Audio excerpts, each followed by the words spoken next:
Hello guys, আসসালামু আলাইকুম। আশা করি সকলে আপনারা ভালো আছেন। আজকে বিকেলে চলে আসলাম ছটকা পিঠা বানানোর জন্য। ছটকা পিঠা আসলে চা দিয়ে খেতে অনেক মজা লাগে। এখন অনেকে হয়তো বা বলতে পারে যে বোতল দিয়ে তো সহজে ইজিলি করা যায়। আসলে আমার এটা ইজি লাগে না, আমার হাত দিয়ে করতে ইজি লাগে, কমফোর্ট ফিল হয়। বাচ্চাদের জন্য বিকেলে কিছু একটা তো করতেই হয়, এক দিন এক একটা করেই ফেলি। আজকে আজকে হচ্ছে ছটকা পিঠাটা করব। হালিম রান্না করতে চেয়েছিলাম, কিন্তু আমার ছোটো মেয়ে ও চাল খেতে পারে না, তাই চিন্তা করলাম আজকে না করে আজকে এটাই করে ফেলি, ছটকা পিঠাটা।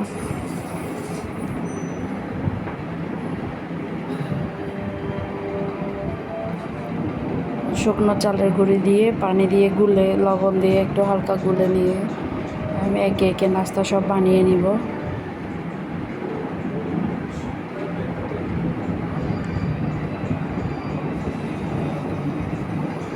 আপনাদের কার কেমন লাগে তো জানি না, আমার ছটকা পিঠাটা চা দিয়ে গরুর মাংসের ঝোল বা মুরগির মাংসের ঝোল দিয়ে খেতে কিন্তু বেশ লাগে।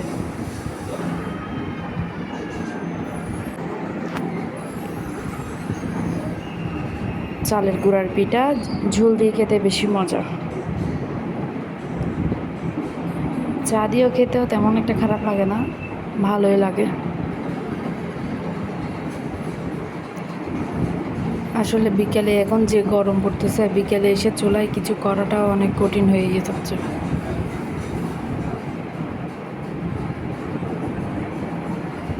আবার ফ্যানও চালাইতে পারি না, চুলার আগুনটা ঘুরে। একে একে নাস্তা সব বানাই ফেলতেছি আপনাদের সাথে কথা বলতে বলতে।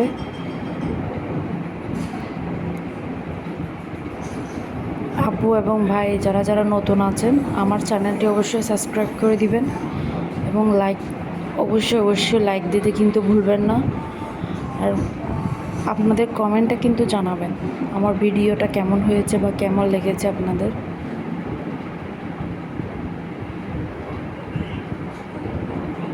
একে একে নাস্তা সব বানাই ফেলতেছি।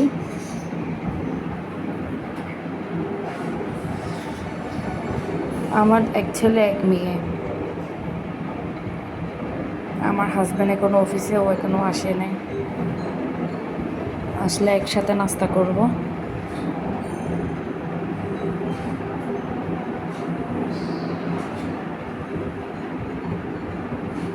এদিকে আমি একটু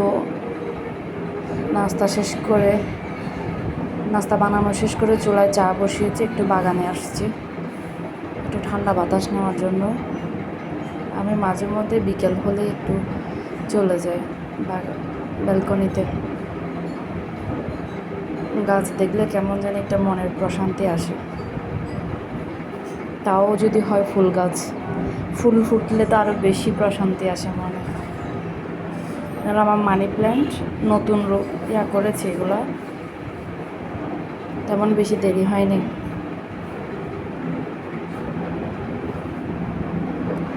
এখন বিকেল তো এগুলা কেমন জানি হয়ে গেছে, ঘুমাচ্ছে, ঘুম ঘুম ভাব হয়ে গেছে। অনেকগুলো কলি আসছে, হয়তো সকাল হলে ফুটবে। আমার মানি প্ল্যান্টটাও আস্তে আস্তে বড় হচ্ছে। এটাও নতুন কিনে লাগাইছি এখানে মানি প্ল্যান্ট।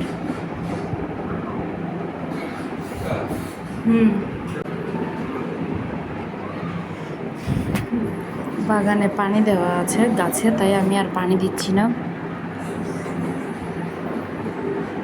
দেখতে পাচ্ছেন, এটা কিন্তু আমার সকালের ভিডিও। কালকে যে কলিগুলো দেখছি ওগুলো কিন্তু ফুটে গেছে। কি যে খুশি লাগতেছে বলার মতো না।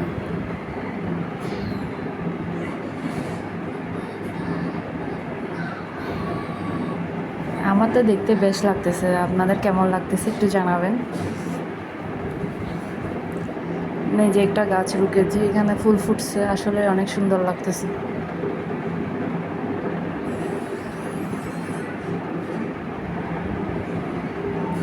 আমার বাগানটা অত বেশি বড় না, ছোটোখাটো কয়েকটা গাছ রাখছি শুধু। সামনে আরও বড়। চা বানিয়ে চলে আসলাম টেবিলে বাচ্চাদেরকে ডাকতেছি, চা হয়ে গেছে, চলে আসার জন্য, নাস্তা করার জন্য।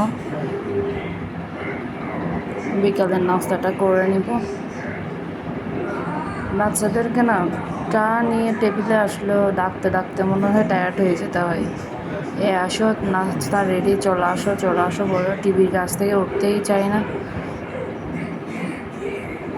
টিভিতে স্মার্ট টিভি ওয়াইফাই কানেকশন আছে তো, একদম উঠতেই চায় না। নাস্তাটা শেষ করে আমি এদিকে দুধ জাউট করতে আসছি।